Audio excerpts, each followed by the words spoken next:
Hello everyone, welcome to Elementary Gyan. As we have been studying atomic models of an atom, और अभी तक हम 2 different atomic models discuss कर चुके हैं जो स्ट्रक्चर ऑफ एटम को बताते हैं। और वो मॉडल्स कौन कौन से थे? फर्स्ट मॉडल हमने डिस्कस किया था Thomson's model of an atom, which is also known as plum pudding model, and then second model was Rutherford model. And today we are going to discuss the third and very important model which gives the present concept of the structure of an atom. और वो model कौन सा है? Bohr's model of an atom. Bohr's model was given by a Danish physicist Niels Bohr in 1913. Niels Bohr ने Rutherford atomic model जो था उसको modify करके एटम के अंदर इलेक्ट्रॉन का न्यू अरेंजमेंट प्रपोज किया था। और जैसा कि हम प्रीवियस वीडियो में डिस्कस कर चुके हैं, Rutherford atomic model describes the structure of an atom as the atom consists of a small, dense and positively charged nucleus present at the center of the atom and which is surrounded by negatively charged electrons. मतलब Rutherford model के according atom का structure जो होता है वो कैसा होता है? उसके सेंटर में एक पॉजिटिवली चार्ज न्यूक्लियस प्रेजेंट होता है एंड इस न्यूक्लियस के अराउंड इलेक्ट्रॉन्स सर्कुलर पाथ में रिवॉल्व करते हैं जिसको कहा जाता है ऑर्बिट। तो ये जो रदरफोर्ड एटॉमिक मॉडल था, इससे एटम के अंदर पॉजिटिवली चार्ज्ड न्यूक्लियस की डिस्कवरी हुई थी। But there is a drawback और लिमिटेशन ऑफ दिस मॉडल। ये जो मॉडल था रदरफोर्ड मॉडल, ये एटम की स्टेबिलिटी को एक्सप्लेन नहीं कर पाया था। और जैसा कि हमने प्रीवियस वीडियो में भी डिस्कस किया था कि ये जो रदरफोर्ड मॉडल है ये कॉन्ट्राडिक्ट करता है मैक्सवेल थ्योरी ऑफ रेडिएशन को। Because according to this model, ये जो नेगेटिवली चार्ज इलेक्ट्रॉन्स इस पॉजिटिवली चार्ज न्यूक्लियस के अराउंड रिवॉल्व कर रहे हैं, मतलब ये सर्कुलर मोशन करते हैं। और सर्कुलर मोशन में क्या होता है, हर पॉइंट पर इस इलेक्ट्रॉन की जो डायरेक्शन होगी वो चेंज होती रहेगी।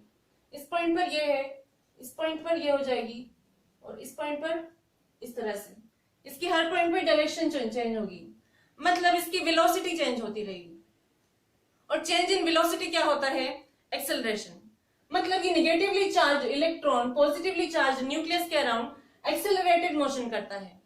And according to Maxwell theory of radiation या इलेक्ट्रोमैग्नेटिक थ्योरी, जब कोई भी charged particle another charged particle के अराउंड एक्सेलरेटेड मोशन करता है तो ये इसकी एनर्जी को लूज करेगा because of the continuous emission of radiation. मतलब ये जो इलेक्ट्रॉन है ये कंटिन्यू रेडिएशंस को एमिट करेगा इस तरह से, और इसकी एनर्जी क्या होगी? लूज होगी। और जब एनर्जी लूज होगी तो इसकी स्पीड भी क्या होगी? स्लो हो जाएगी। और क्योंकि ये दोनों अपोजिटली चार्ज्ड हैं, मतलब इनके बीच में फोर्स ऑफ अट्रैक्शन भी रहेगी, तो इवेंचुअली ये नेगेटिवली चार्ज्ड इलेक्ट्रॉन इस तरह से स्पाइरल वे में एक्सेलरेटेड मोशन करता हुआ स्पाइरल पाथ फॉलो करके इवेंचुअली न्यूक्लियस में फॉल हो जाना चाहिए। लेकिन ऐसा नहीं होता है, क्योंकि हम जानते हैं कि एटम जो होते हैं वो स्टेबल होते हैं, लेकिन इस थ्योरी के अकॉर्डिंग एटम तो क्रैश हो जाता है, मतलब अनस्टेबल है। लेकिन अगर एटम अनस्टेबल होता तो इस यूनिवर्स के अंदर मैटर की एग्जिस्टेंस ही इम्पॉसिबल है, क्योंकि मैटर एटम से मिलकर बना होता है और एटम स्टेबल है तभी तो मैटर की एग्जिस्टेंस है। लेकिन ये जो रदरफोर्ड मॉडल था ये मैटर एटम की स्टेबिलिटी को एक्सप्लेन नहीं करता है, और इसीलिए मतलब एटम की स्टेबिलिटी को एक्सप्लेन करने के लिए और to overcome the objections of Rutherford model, Niels Bohr ने एक मॉडल प्रपोज किया which is known as Bohr's model of an atom. And according to Bohr's model, atom के अंदर इलेक्ट्रॉन्स सर्टेन ऑर्बिट्स में ही रिवॉल्व कर सकते हैं और उन ऑर्बिट्स की रेडियस और एनर्जी फिक्स्ड रहती है। मतलब ये न्यूक्लियस है तो इसके अराउंड डिफरेंट रेडियस के कुछ ऑर्बिट्स प्रेजेंट होते हैं और इन ऑर्बिट्स में ही इलेक्ट्रॉन्स रिवॉल्व कर सकते हैं। इसके अलावा ना तो इलेक्ट्रॉन यहां रिवॉल्व कर सकता है, ना यहां रिवॉल्व कर सकता है, ना यहां रिवॉल्व कर सकता है। इसको आप ऐसे भी मान सकते हैं, मान लीजिए एक अपार्टमेंट है या बिल्डिंग है, 4 फ्लोर है उसमें, तो कोई पर्सन उस बिल्डिंग में कहाँ रहेगा? या तो फर्स्ट फ्लोर पे रहेगा या सेकंड फ्लोर पे रहेगा या थर्ड एंड सो ऑन। मतलब वो फ्लोर पर रहेगा, स्टेयर्स पे तो नहीं रहेगा। उसी तरह से इलेक्ट्रॉन इस एटम के अंदर इन फिक्स्ड ऑर्बिट्स में ही रिवॉल्व करते हैं, जिनकी एनर्जी और रेडियस फिक्स होती है। और जैसे जैसे न्यूक्लियस से दूर जाते जाएगा इलेक्ट्रॉन, उसकी एनर्जी क्या होगी, इंक्रीज होती जाएगी। मतलब न्यूक्लियस के जो नियरेस्ट ऑर्बिट है उसकी एनर्जी लोएस्ट होगी, और जो फारदेस्ट ऑर्बिट है उसकी एनर्जी हाईएस्ट होगी। और इस मॉडल के अकॉर्डिंग जब भी कोई इलेक्ट्रॉन एक पर्टिकुलर ऑर्बिट में रिवॉल्व कर रहा है, मान लीजिए फर्स्ट ऑर्बिट में रिवॉल्व कर रहा है, तो ये ना तो इसकी एनर्जी को लूज करेगा, ना ही इसकी एनर्जी को गेन करेगा। मतलब ये रेडिएशन इमिट नहीं करेगा, तो इसकी एनर्जी क्या होगी, कंजर्व ही रहेगी। और ये अगर इसकी एनर्जी लूज नहीं करेगा, दैट मीन्स ये न्यूक्लियस में कभी भी फॉल नहीं होगा, और इससे एटम की जो स्टेबिलिटी है वो एक्सप्लेन हो जाती है, and atom remains stable. Now let us see the main postulates of Bohr's model. जिन पर ये मॉडल बेस्ड था, वो पोस्टुलेट्स कौन कौन से थे वो हम डिस्कस करेंगे।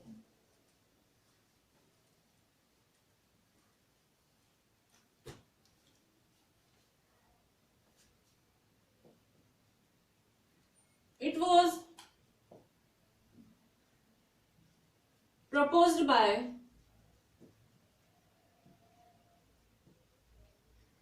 Niels Bohr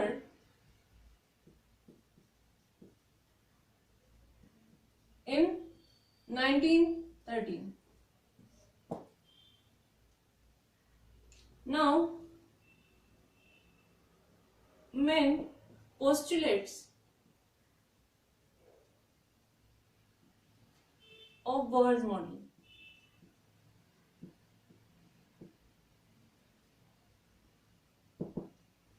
तो इस बोहर्स मॉडल का फर्स्ट पोस्टुलेट क्या था? According to this model, atom consists of a small, heavy, positively charged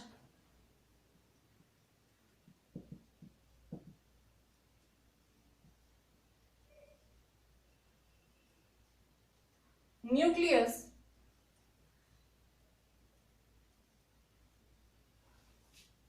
present in the center.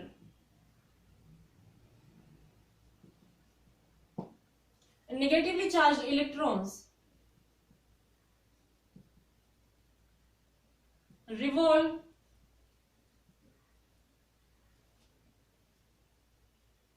around the nucleus in circular path called orbits. In the same way,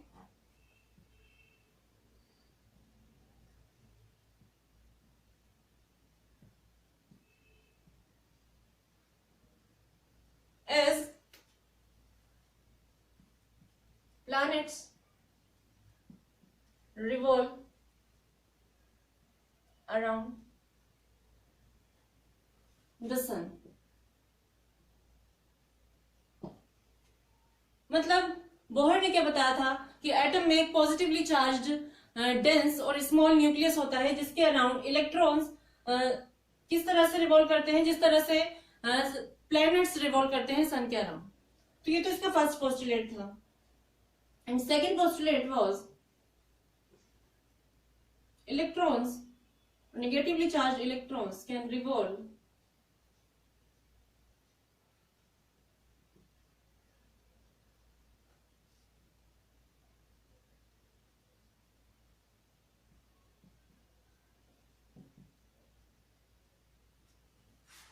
are allowed to revolve only in discrete orbits. having fixed radii and energy.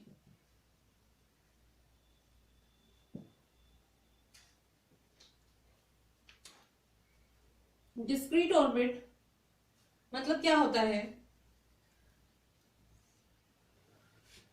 Distinct orbit में electrons revolve करते हैं या अलग अलग orbit में revolve करते हैं जिनकी रेडियस और एनर्जी फिक्स्ड रहती है। ठीक है, ये तो इसका सेकंड पोस्टुलेट होगा।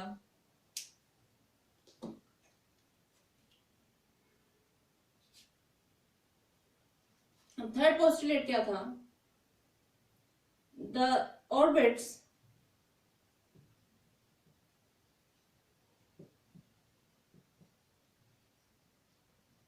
in which electrons can revolve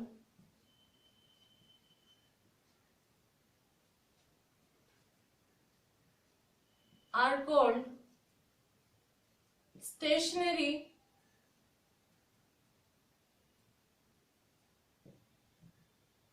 state, because in these orbits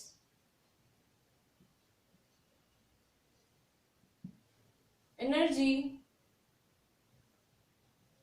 of electron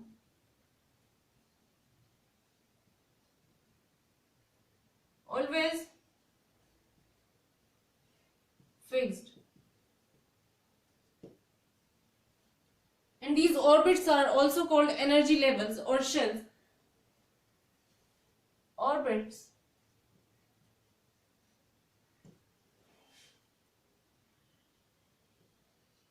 are also called energy levels or shell because they are associated with different energies, तो इसलिए इनको कहा जाता है एनर्जी लेवल्स और एनर्जी शेल्स। और क्योंकि एनर्जी इनकी फिक्स्ड रहती है तो इनको स्टेशनरी स्टेट भी कहा जाता है। एंड देन नेक्स्ट पोस्टुलेट था इसका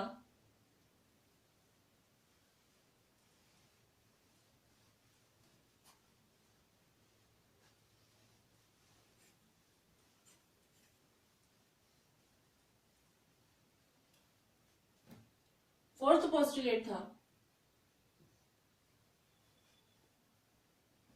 energy levels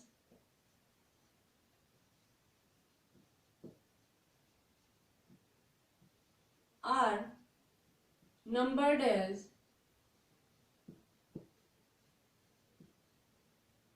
1, 2, 3, 4 and so on as we move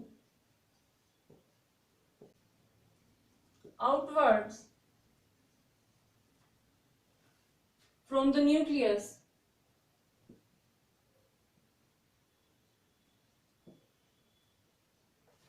or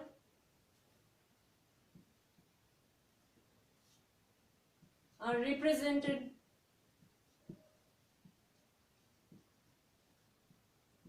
by the letters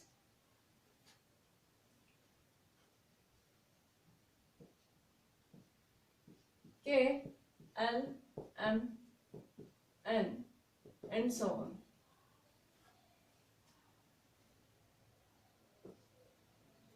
energies, fifth postulate क्या है इसका? Energies of stationary orbits or energy levels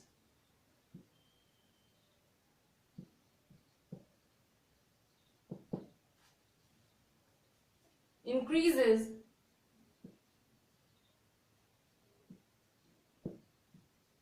as we move outwards from the nucleus. इसका क्या मतलब है?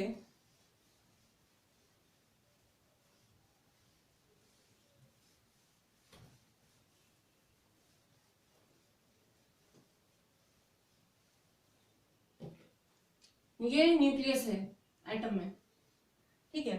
अब इसके अराउंड डिफरेंट ऑर्बिट्स हैं जिनमें इलेक्ट्रॉन्स मूव करेंगे, रिवॉल्व करेंगे।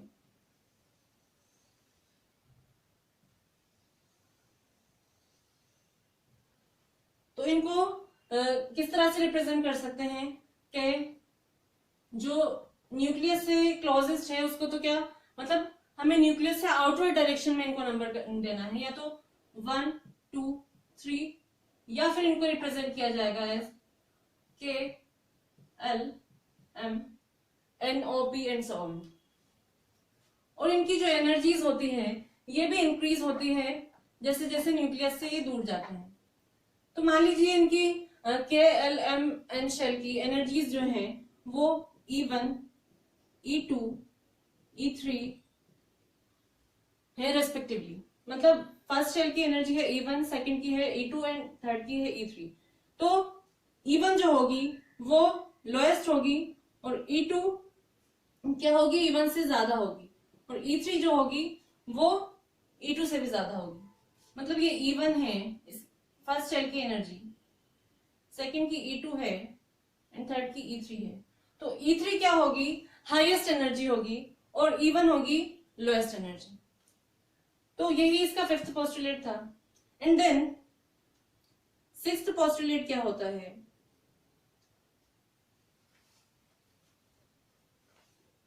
as long as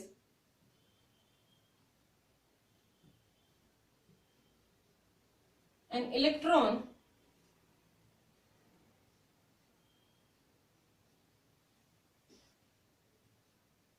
revolves in stationary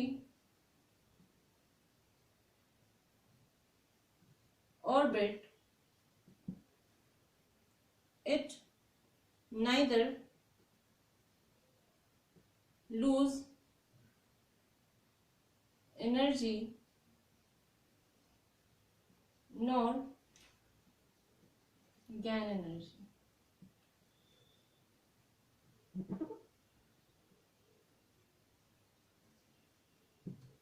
मतलब जब तक एक इलेक्ट्रॉन किसी पर्टिकुलर ऑर्बिट में या पर्टिकुलर एनर्जी शेल में रिवॉल्व कर रहा है तब तक उसकी एनर्जी क्या होगी, सेम ही रहेगी, ना तो वो एनर्जी को लूज करेगा ना एनर्जी गेन करेगा। तो अब नेक्स्ट पोस्टुलेट क्या था इसका,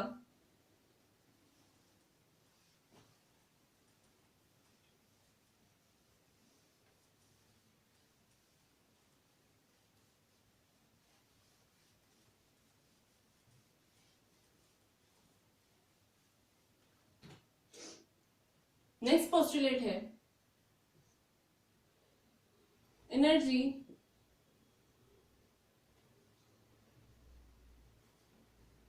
is emitted or absorbed in the form of radiation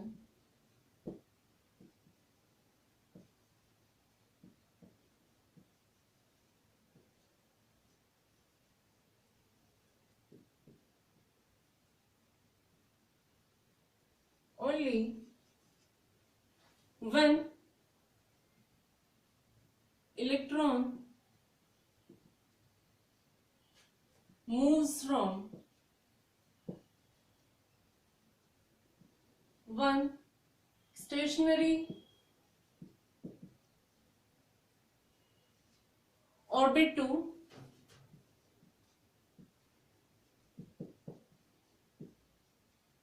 another। इसका क्या मतलब है कि जब तक कोई इलेक्ट्रॉन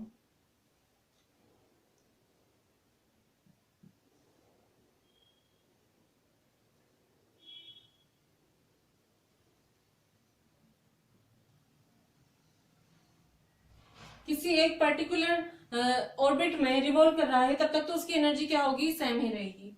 लेकिन अगर वो एनर्जी को एब्जॉर्ब करता है तो वो क्या होगा, एक शेल से दूसरी शेल में मूव कर सकता है। जैसे कि मान लीजिए इलेक्ट्रॉन पहले उसके पास E1 एनर्जी थी और ये कौन सी शेल है, kth शेल, ये अलग। तो पहले इलेक्ट्रॉन kth शेल में मूव कर रहा था और जब उसने एनर्जी एब्जॉर्ब करी इस तरह से, तो एनर्जी एब्जॉर्ब करके ये क्या करेगा, सेकंड शेल जो है lth शेल में मूव कर जाएगा क्योंकि इसके पास एनर्जी आ गई और ये क्या हो जाएगा, दूसरी शेल में जंप कर जाएगा। या फिर ये दूसरी शेल में कब जंप करेगा, जब ये एनर्जी को लूज करेगा।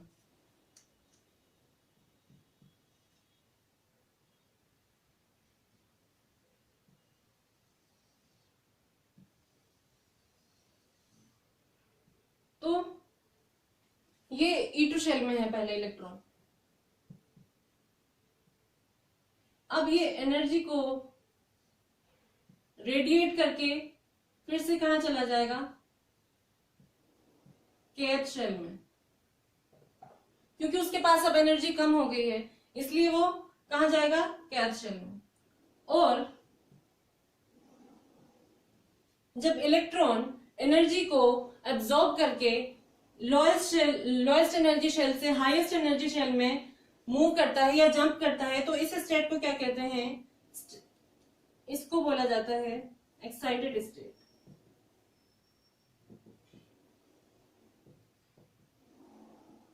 यहां पर क्या हो रही है, एनर्जी एब्जॉर्ब हो रही है।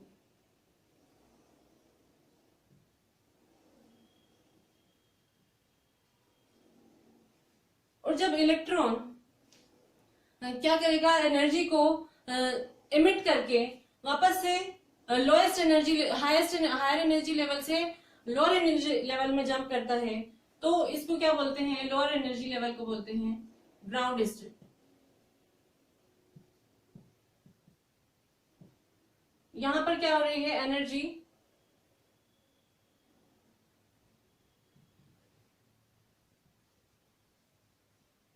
इमिट हो रही है। और ग्राउंड स्टेट में किसी भी इलेक्ट्रॉन की जो एनर्जी रहती है वो कंजर्व रहती है, मतलब मिनिमम एनर्जी रहती है उसके इलेक्ट्रॉन के पास। और इसीलिए ये जो इलेक्ट्रॉन है ये कभी भी न्यूक्लियस में फॉल नहीं करता है, क्योंकि उसके पास मिनिमम एनर्जी होती है, उससे कम एनर्जी उसके पास नहीं हो सकती है। और जो इलेक्ट्रॉन है और एटम है, ये इलेक्ट्रॉन कभी भी न्यूक्लियस में फॉल नहीं करेगा, that means atom remains stable. तो ये जो बोहर्स मॉडल है ये एटम की स्टेबिलिटी को एक्सप्लेन करता है। अब हम इसको कंक्लूड कर देते हैं कि बोहर ने क्या बताया था। बोहर ने ये जो बताया था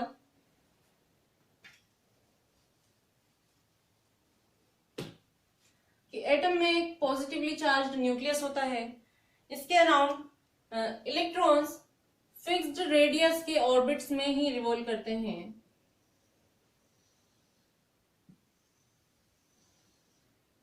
जिनकी एसोसिएटेड एनर्जी भी फिक्स्ड रहती है और इनको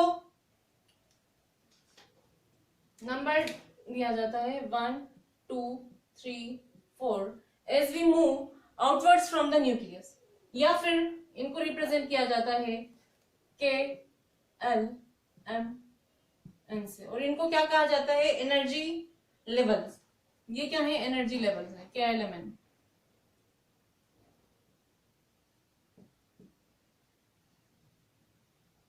ठीक है। और जब इलेक्ट्रॉन किसी भी एक फिक्स्ड ऑर्बिट में, स्टेशनरी ऑर्बिट में, स्टेशनरी स्टेट में रिवॉल्व कर रहा है, तो इसकी एनर्जी क्या होगी, ना तो लूज होगी ना ही ये गेन करेगा, मतलब इसकी एनर्जी फिक्स्ड रहेगी। और जब इलेक्ट्रॉन कहीं से एनर्जी एब्जॉर्ब करेगा तो ये एक शेल से दूसरी शेल में या एक फिक्स्ड ऑर्बिट से दूसरे स्टेशनरी ऑर्बिट में जंप करेगा। और जब ये एनर्जी को लूज करेगा तो भी क्या होगा, ये हायर एनर्जी लेवल से लोअर एनर्जी लेवल में जंप करेगा। मतलब ये इन एनर्जी लेवल्स में ही रिवॉल्व कर सकता है, इसके अलावा ये कहीं और रिवॉल्व नहीं कर सकता है। और जैसे जैसे न्यूक्लियस से दूर जाते जाएंगे वैसे वैसे इलेक्ट्रॉन्स की जो एनर्जी होगी वो इंक्रीज होगी। मतलब ये इलेक्ट्रॉन की एनर्जी पे डिपेंड करेगा कि वो कौन से ऑर्बिट में रिवॉल्व करेगा।